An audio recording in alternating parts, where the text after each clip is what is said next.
Hello and welcome to our next lesson for vectors. Today we're looking at vector applications. So I've already mentioned a few applications of vectors, especially when we were defining vectors in our introduction video. So we did talk about velocity, weight, and friction. So today we're going to be seeing some of those, and our learning goal is to apply vector concepts to model and solve problems involving velocity, displacement, and forces. And as we move on, we're going to see some other applications of vectors in our next lessons. So starting with vectors as forces. And if you've taken physics, you may have already seen this as well, but force is considered something that either pushes or pulls an object. So a force vector is a quantity that has both a magnitude and a direction. And it represents the force applied in a specific direction. So if you're pulling something, are you pulling it to the right, to the left, or are you pulling it upwards? If you're pushing something, again, is it to the right or left, or are you pushing something down? And now we have a new unit of measurement here, which is Newton. So force is measured using the unit Newton. So for example, the force that measures the mass of an object or the acceleration caused by gravity on Earth. So we need both the mass of an object and the acceleration that's caused by gravity to determine the force. And we know that gravity pulls objects downwards, and it is about 9.8 meters per second. So generally, when you weigh yourself, you often say that as, oh, I weigh this much kilograms or pounds. But in reality, that is actually your weight, that or that's your mass versus the weight. So your weight is the force that is from gravity. So to find the force or weight of an object, we multiply the mass by 9.8, which is the acceleration from gravity. And so, for example, a 1 kilogram object has a weight force of 9.8 newtons. Or similarly, a 2 kilogram object has 19.6 Newton as its force. So again, when you weigh yourself, that value that you have in pounds, kilograms, that is your mass. But weight has to be multiplied by 9.8, and it is a force, and its measurement is actually in Newton. So based on what we just saw here, Newton would be kilogram, which we get from the mass, and then times meter per second, which we got from this 9.8 over here. And so that is the equivalent units of measurement for Newton. So since force has both the size, which is its magnitude, and a direction, so it's downward because of gravity, then we say force is considered to be a vector. So in problems that we have force vectors, there also might be two or more forces. So this one is the force from gravity, but you can also have, if an object is hanging from a ceiling, then there's also an upward force that is holding that object to hang from the ceiling. So we will see how when there's different forces, what is the acting force, what's going to cause the object to be in motion, and also what causes an object to stay in rest. And that is our resultant and composition of forces. So when you have several forces, then the resultant is a single force that represents the combined force from all of those forces, so the combined effect. So individual forces contributing to the resultant are the components of the resultant, but your resultant is that one vector that combines all of those, and again, it determines how much, how fast the object is moving and in which direction. Now, we can also have an equilibrant force, which is a single force that opposes the resultant of several forces acting on an object. And when you have an equilibrant applied to an object, then the object is maintained in a state of equilibrium, which means that it is not in motion. So, given a vector F and its equilibrant vector E, then F plus E is equal to F plus negative F. So there are opposite vectors, and the result is a zero vector. So keep in mind, vector F could be a resultant vector. So in itself, it could be combination of multiple forces acting on an object. So you're going to see, for example, in our next examples, how different forces are applied, what the resultant is, and how we can determine what the equilibrium point is. So a little friend reference for you. Joey and Chandler are pushing on a TV. Joey pushes with a force of 80 Newton towards the east, while Chandler pushes with a force of 60 Newton in the same direction. Determine the resultant of these two forces. And now here is where all of what we learned about vector operations is going to be helpful. Because they are both pushing in the same direction, east, so then the resultant of these two forces is going to be the sum of them. So let F1 be the force applied by Joey, and F2, vector F2, is the force applied by Chandler. So the resultant force, which is F1 plus F2, in this case, again, because they're both in the same direction, and this is one of the properties we did see, or one of the special cases of vector addition. This will be 80 plus 60, which is the magnitude of these, and it'll be 140 Newton towards the east. Again, it keeps the direction. And this is a little visual to help you see that. So here we have the TV, we have Joey and Chandler. They're both pushing the TV towards the east, but the force of Joey is 80 newtons and the force of Chandler is 60 newtons. So the resultant force is 140 newtons to the east. Or if we are considering our head to tail vectors, here we have our first vector, which is Joey's force, and then here we have Chandler's vector after that. So this whole thing will be 140 newtons. And this one would be the same size as these two, because it has the combined magnitude of these two. So I know here it looks a little bit smaller, but it should have the same size.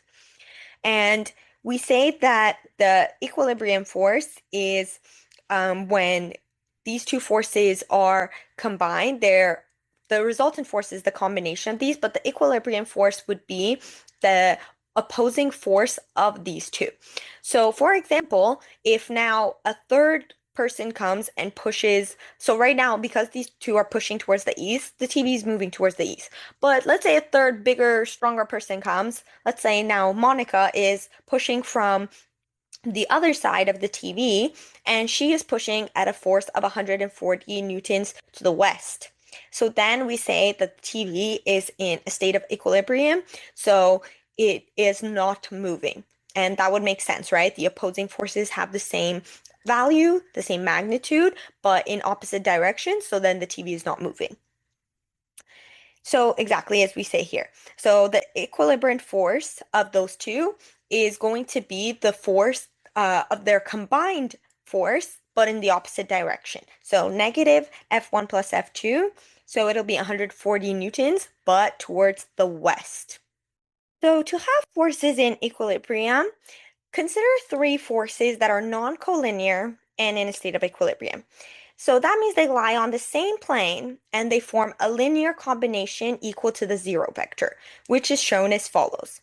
So if you have A and then you have B and then add vector C, keep in mind, C is not a resultant vector here. This is just how C appears. Then really what we've done is we've ended up at the same position that we started.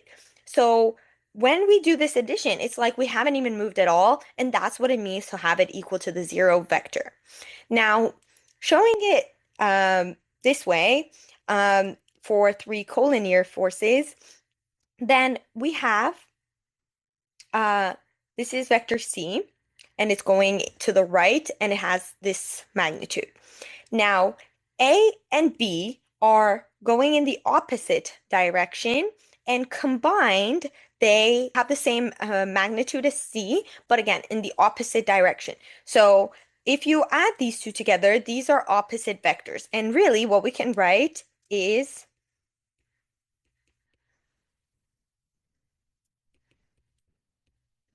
and so when you add them, then we have that zero vector. So in fact, I'm actually going to remove this for you here, because it doesn't really matter if they are collinear, it would just be their representation would be different. So three forces are in a state of equilibrium when they lie on the same plane and they form a linear combination equal to zero. But that being said, when they are the same, then it would just be the same vector, but just a scalar multiple of it. And ultimately, you do end up with that zero vector. Whereas in this case, you do have that triangle formation because they are non-collinear. So let's look at an example now. We have two forces of 30 Newton and 50 Newton that act at an angle of 30 degrees to one another. And we're asked to first find the resultant force of these two forces. And I'm going to show you with a diagram, but really we have seen this so far. We've done the just with vector addition, but now we're just applying it to forces, which is our application for today's lesson. So let OP be 30 newtons and OQ is 50 newtons. And in this case, we don't have coordinates. So these are actually geometric vectors because they are location independent. Anywhere that I draw these vectors, as long as I'm showing the 30 Newton and the 50 Newton as the magnitude and 30-degree angle between them, then the same result will hold. So here we have OP and OQ. I've done the tail to tail method because I'm going to form my parallelogram. And so this is the angle in between them, which is 30 degrees. Now, if I form the parallelogram, so this is just OQ, just with the dashed line here, and this is OP. And now I have a parallelogram that has 30 and 30 here. And again, remember, if I extend this, this is 30, which makes this angle 150 degrees. And I want to find this resultant, which I am going to do with cosine law. So using cosine law, this is a triangle here. So, and again, it doesn't matter if you're looking at this triangle or this triangle because the side lengths are still 30 and 50 for both, and that angle there is 150 for both. But I've done OPR, as I've shown you here. So in OPR, we have the magnitude of the resultant squared is equal to 30 squared plus 50 squared minus 2 times 30 times 50 times cosine of 150 degrees. And so, doing so, I end up with magnitude of r squared is this expression here, and it's approximately 5,998.08. And taking the square root of that, I can say the magnitude of R, or the resultant force, is 77.45 newtons. Now, if we let E represent the equilibrant, then the magnitude of E will be the same. Now, we're not done yet because I only have the magnitude, but we also need to find the angle. And how we do that now is using sine law. The reason for that is because this is not a right triangle, so I do have to apply sine law here. So sine law will tell me that in the same triangle, OPR, the sine of the angle OPR, so OPR, which is 150, over the magnitude of R, which now we found, is equal to sine of POR, which is this value that I want to find, over the magnitude of PR. So PR is the side length that's opposed to it, to this angle, and it is 50 newtons. And you can also try to find this one using, it'll be sine, for example, let's say this one is theta. We can do sine of theta over 30, which will be the opposing side here, or if we look at it this way, the opposing side is 30 here. So doing so, I get that I get this expression. I've just substituted in all the values that I had. And so sine of POR is 0.3228. And so I get that angle POR is 18.83 degrees. So I have two different ways of mentioning this now. I can say the resultant force has a magnitude of 77.45 newtons and makes an angle of 18.83 degrees with the 30 Newton vector And that's exactly what we're seeing here, which was POR that we found. Or we can define it in terms of the 50 Newton vector, and we just are subtracting that from 30, which was the angle in between here, 30 degrees. So then we have that it also makes an angle of 11.17 degrees with the 50 n vector. Now, the equilibrant, again, has the same magnitude, but it's going to be in the opposite direction. So it's going to be going like that way, approximately the same magnitude. Now, here, the angles that I have to consider are this and this. And really, this is a straight line here formed with theta here, and this is a straight line formed with this value here. So remember, this was 11.17 degrees, I believe. Okay, and then 18.83 degrees. And the sum of these two is 30 degrees, which is what we wanted.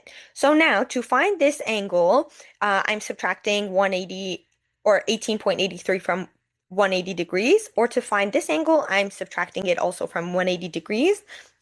And then the difference would be I'm defining this angle with respect to the 30n vector or OP. And in this case, I'm defining it with respect to OQ or my 50n vector. And that's exactly what you see here. So it makes an angle of 161.17 degrees with the 30n vector and an angle of 168.83 degrees with the 50n vector. And you don't necessarily have to write both of these. I'm just showing you both, so you see that whichever one you did will be correct. And as long as you've included one, you have to find the direction, and that's enough for the vector. You've given me the magnitude and the angle, so really I can find this both of these two second values from the first one. So it's not really necessary. So you don't have to include them for your solutions, but I'm just showing you that there is two possible answers as well. Now we're also going to look at horizontal and vertical components of a vector, and then I'm going to explain why this is relevant to us. So as you know, vectors can be going in, for example, this direction, but this is a diagonal. So what I can do is I can draw this vector here. So let's say this is F. So then this is going to be the horizontal component of this vector because it accounts for the horizontal part. And this here, and I'll define it f of y, vector f of y, this is the vertical component. And really, if I gave you this vector, and you are finding the resultant vector using the triangle method, you do get triangle f, or sorry, vector f. But why does this and this matter for us? So for example, consider when an object is, and you will see problems like this. Let's say this is the ceiling, and you have an object that is hanging here from two ropes. So like, for example, like a plant that's hanging from two ropes. Then we do need to account for the horizontal and vertical component of each of these when we are thinking of the forces. Specifically, when you're asked to compare it to, for example, gravity, we only care about the vertical component. And later, we're also going to use word problems with this so you see how they can be used. Oh, also typo there, ceiling. Okay. Now, how we find the horizontal and vertical components is just using the angles. So this is a right angle triangle, or a right triangle. And so the way we find f of x is the magnitude of f times the cosine of theta, and we let this be theta. Or to find, this should be the y component. Then this is the sine now, where we are considering the opposite side length to give us the vertical component. So this is exactly what we see now here in our diagram. So this is vector f, this is its horizontal component, this is its vertical component. And so really, vector f is the addition or the resultant of f of x and f of y. And each of those is defined by cosine and sine. So let's look at our first example, and there we have that ceiling and mass example. So we have a mass of 30 kilograms that is hung from a ceiling with two ropes that have different lengths, and they make an angle of 60 degrees and 45 degrees with the ceiling. And we're asked to determine the tension in each of the ropes. And now tension is force here. So the force in each of these ropes. So here I've shown you two different diagrams. One is the position diagram. So here we can clearly see the object hung from the ceiling. These are the two angles. And um, sorry, one correction here as well. This should be 20 kilograms because that's what we have here. Yeah, 20 kilograms, which is our weight there. And remember, gravity is also acting on this object here, which is what we're seeing here. Now, we can also have the vector diagram. So this is the tension from one of the ropes, and this is from the other one. And this is their resultant, which is keeping this mass hung from here. And these are the angles we see here. This is at a 60-degree angle, this is at a 45-degree angle, and the resultant force is T1 plus T2. And we're going to see this magnitude here shortly.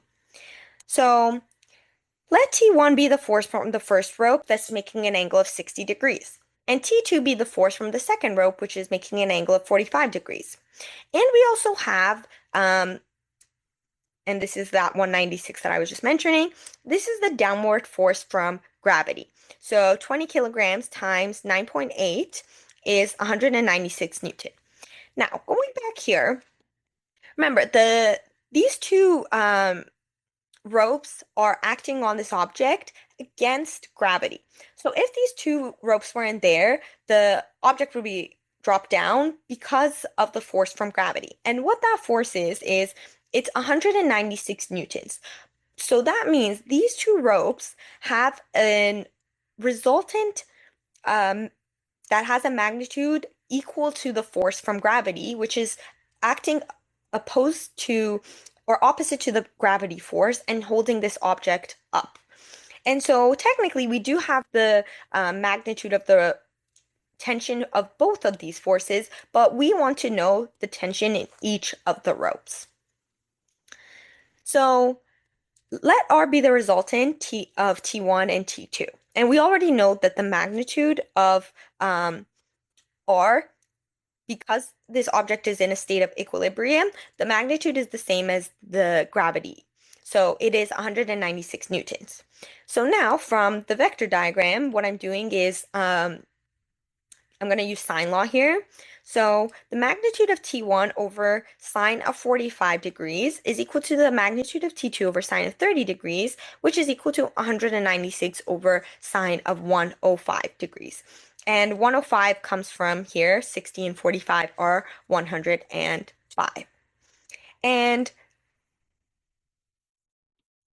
this is also just to point out here, if this is T1, which has an angle of 60 here, which makes this 30 for this to be a right angle, then this is what we're seeing here for this 60. And now if I draw the second vector, which is 45, and it'll be 45 on both, it's an isosceles triangle, then that's why we're seeing these angles here.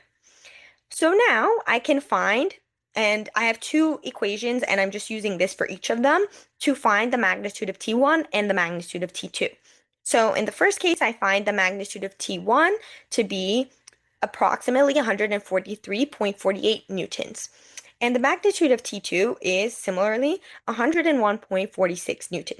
So then we say the tension of each of the ropes is 143.48 newtons and 101.46 Newton. And I'll edit this on yours, but one thing I'm going to add here is to determine or to distinguish which rope has which tension. So this one should be the one that's 45-degree angle, and this one is the 60-degree angle. Or alternatively, I could use T1 and T2 because I have defined them here, but yeah, I haven't mentioned it here, so I'm going to add that on for the version you're going to see.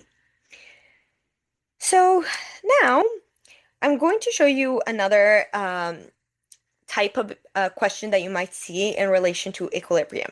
So you might be given that three forces with their magnitude and asked if it is possible for them to keep a state of equilibrium.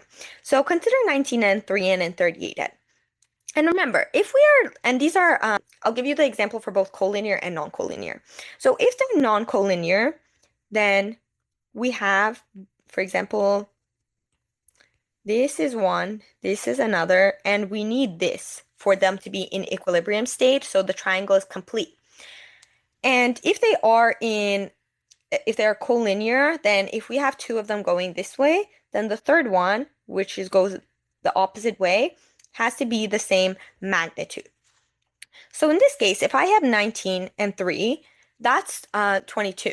And this one is 38, which would be actually way longer. Going to be like this. So then no, in collinear example, they're not opposite vectors, so then they would not be able to keep a state of equilibrium. Now, in the triangle form, we have to consider the inequality property of triangles. So for this to occur in our triangle formation, then we have to consider the magnitude of these forces. In a triangle, we know that the side length of any two sides, if you add it together, the sum is greater than the third side length. But in this case, 19 plus 3 is less than 38. So by the triangle inequality theorem, it is not possible to form a triangle with these three side lengths. So these three forces cannot keep a state of equilibrium. And you've actually seen these types of questions when working with triangles and properties of triangles, and when you were introduced the triangle inequality theorem. You were given, for example, can you form a triangle using the side lengths 19, 3, and 38 meters, for example? And you would have had to do the same process. You would say 19 plus 3 is less than 38, so it is not possible to form a triangle. Now, let's see one where they are in a state of equilibrium. So three forces, 3N, 5N, and 7N are in a state of equilibrium, and we're asked to calculate the angle between the two forces, 3N and 5N. And sometimes you might be asked this to find the angle between the two smaller forces, and it's the same question. So you can consider both the triangle or the parallelogram formed by these three forces, and you should get the same result because even in the parallelogram, we're looking at the triangle part. So consider the triangle ABC. So AB is 3N, BC is 5N, and the resultant here, or actually I should have probably drawn this for you the other way. So because it's not the resultant, we're actually going this way. So if we had this, then we would have been able to form a complete triangle here. So consider it like that.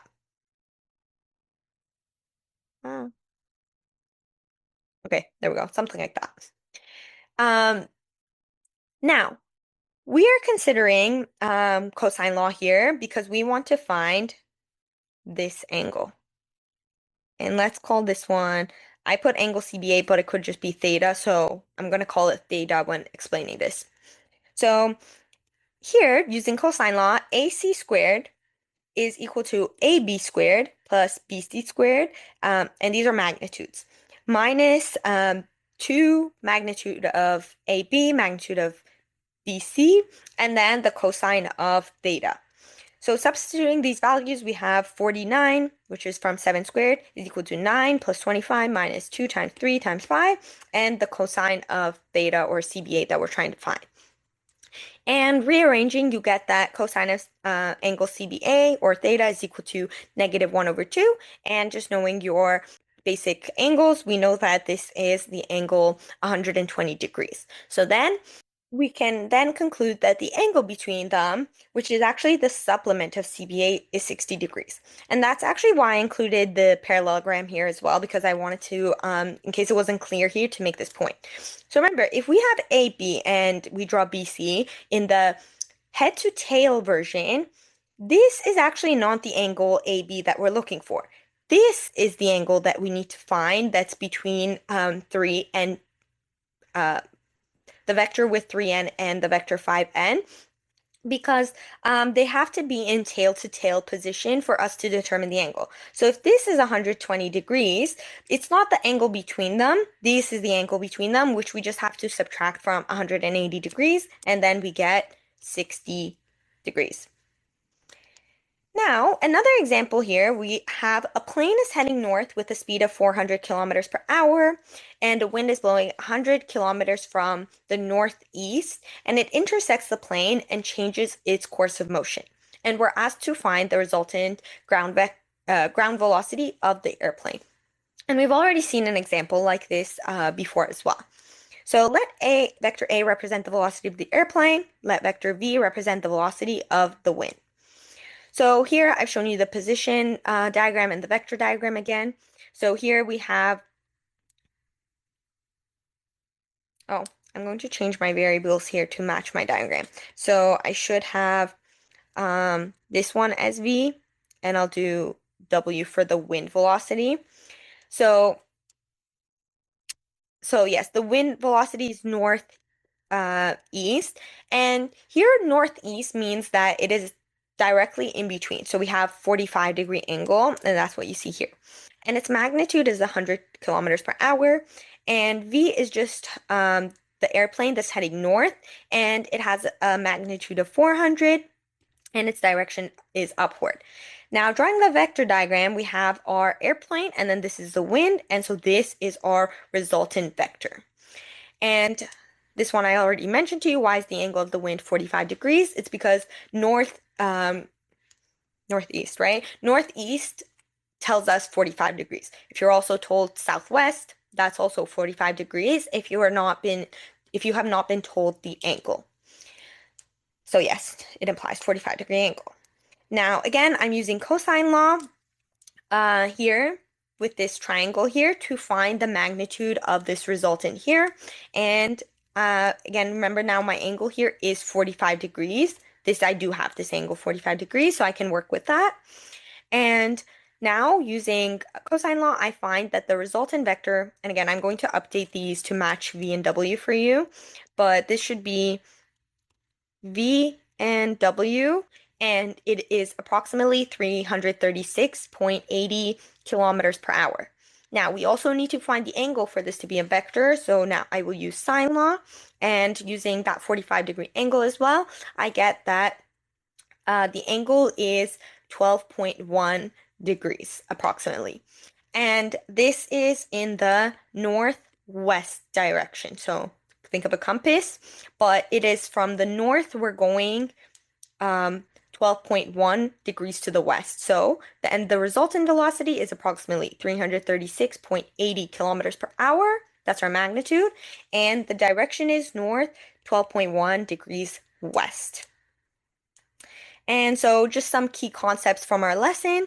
So we can say that F is, if we're thinking of forces, if we have two forces, F1 and F2, then F is the resultant of F1 and 2, means that you're just adding them together.